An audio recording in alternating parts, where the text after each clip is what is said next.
இப்போது பிரபு தோழர் அவர்களை ஓரங்கட்டுவதில் மட்டக்களப்பு மாவட்ட நாடாளுமன்ற தேர்தலில் போட்டியிட்டு தோல்வியடைந்த தேசிய மக்கள் சக்தி ஜேவிபியினுடைய உறுப்பினர்கள் இப்போது பிரபு அவர்களை ஓரங்கட்டுவதற்கான பல பின்தள வேலைகளை ஆரம்பித்திருப்பதாகவும் மட்டக்களப்பு தகவல்கள் கூறுகின்றன.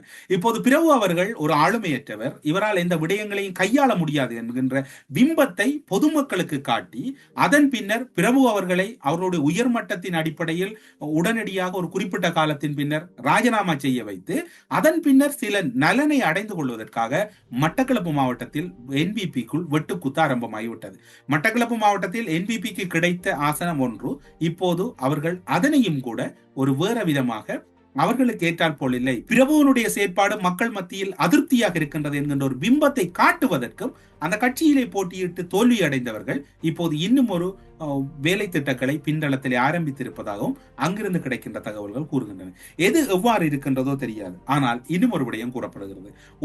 ஒவ்வொரு மாவட்டத்திலும் அந்த மாவட்டத்தில் இருக்கக்கூடிய ஒரு எல்லைக்குட்பட்ட பகுதிகளில் ஆர்டிஎஸ் இருப்பது வளமை. அதாவது கிராம அபிவிருத்தி சங்கங்கள், அதாவது உமன் ஆர்டிஎஸ் மற்றது ஆர்டிஎஸ் என்று சொல்லி அந்த பகுதிகளை அபிவிருத்தி செய்கின்ற வளமையாக இருப்பது வளமை. ஆனால் அதற்கு எதிராக அல்லது அதனை மலங்கடிப்பதற்கு ஜேவிபி கட்சியினுடைய ஒரு கட்சி பின்னணி சாயல் கொண்ட ஒரு கட்டமைப்பும் உருவாக்கப்பட்டிருக்கிறது.